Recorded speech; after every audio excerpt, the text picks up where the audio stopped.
More news, rumors and opinions Monday PM December 16, 2024. Listen to the full version on the official dinarreport.com website and become our supporter on Patreon. Gold Telegraph. Why we are in the middle of a monetary reset. December 15, 2024. A record 54 countries are spending more than 10% of their revenues on interest payments. This is why we are in the middle of a monetary reset.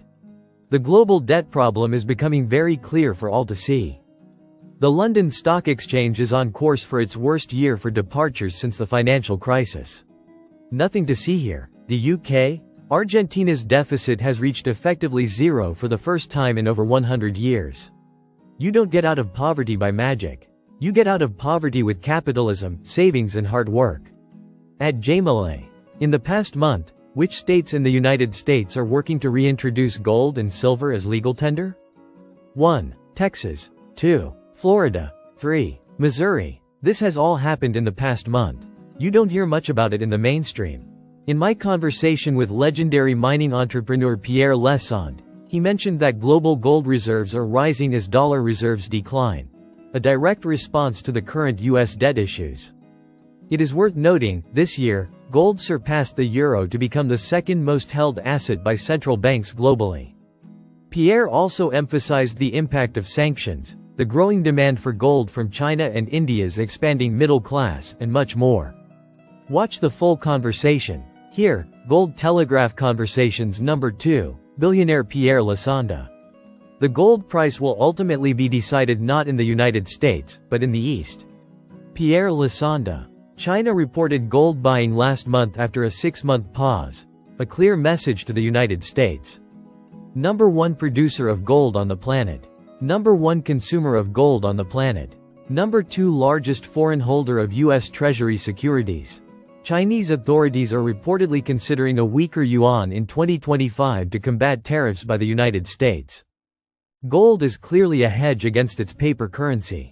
China's President Xi Jinping has publicly advocated reforming the international financial and monetary systems. Gold will play a big part like it always has throughout history.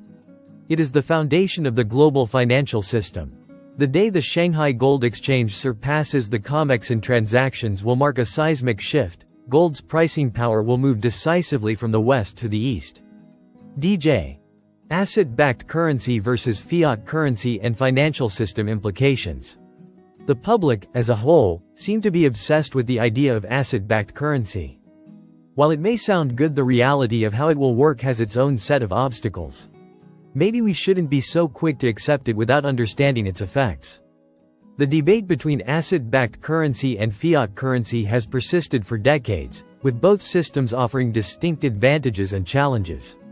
Each system has profound implications for global financial infrastructure and requires a robust messaging systems to move value efficiently through interconnected markets. Asset-backed currencies are tied to tangible resources such as gold, silver, or other commodities. It does offer a certain stability and trust. Pegging currency to a tangible asset provides inherent value, reducing inflation risks and instilling confidence in the monetary system. It also offers reduced government manipulation as the supply of money is limited by the availability of the backing asset, mitigating arbitrary monetary expansion. It would benefit international trade by having a universally recognized value, such as gold, could reduce currency volatility and foster smoother international trade. But it would also be hampered by resource constraints as the finite availability of backing assets limits economic growth, as currency issuance would be directly tied to resource acquisitions. Managing, securing, and auditing the reserves backing the currency would also be costly and cumbersome. In times of crisis, governments cannot easily expand the money supply to stabilize the economy, leading to potential stagnation. On the other hand, fiat currency is based on trust in the issuing government or central authority and is not backed by physical commodities. It allows for economic growth and flexibility. Central banks can adjust the money supply to support economic objectives, such as controlling inflation or stimulating growth. Without the need for physical backing, it makes it simpler to operate, making fiat currencies easier and cheaper. Most economies operate on fiat currency because it simplifies international trade and financial coordination. The problem with fiat currency is it is susceptible to overissuance, leading to potential hyperinflation and loss of value. Fiat money's value hinges entirely on public and investor confidence, which can erode during political or economic instability. Unchecked monetary policy often benefits financial markets and large institutions, encouraging wealth disparities. Both systems require efficient messaging infrastructures to transmit value across domestic and international markets. Current messaging systems networks like SWIFT, Fedwire, and the European Central Bank's Target 2 facilitate fiat currency transactions. These systems rely on secure communication protocols to ensure timely and accurate financial messaging. Transitioning to an asset-backed system will necessitate a hybrid approach. Modernizing existing systems to incorporate asset certification and real-time reserve auditing will be a necessity. As an example, blockchain will offer transparent verification of backing assets and streamline cross-border transactions. Innovations like ISO 20022 messaging standards can harmonize financial communication across systems. If asset-backed currencies become mainstream, integrating smart contracts to automate value transfer and asset verification will bridge the gap between physical resources and digital finance. The choice between asset-backed and fiat currency is a trade-off between stability and flexibility. While fiat systems dominate today's global economy, shifting to or incorporating asset-backed models requires significant adaptations in financial messaging and technology. Striking a balance between the two will be the most viable path, leveraging advanced systems to ensure both security and adaptability in a rapidly evolving economic landscape. Bottom line is, don't assume going asset-backed is a cure-all. It's going to take a combination of mechanisms to stabilize the global financial networks. You can't punch with one finger. It takes a fist to have an effect. But then again, have you ever been poked in the eye?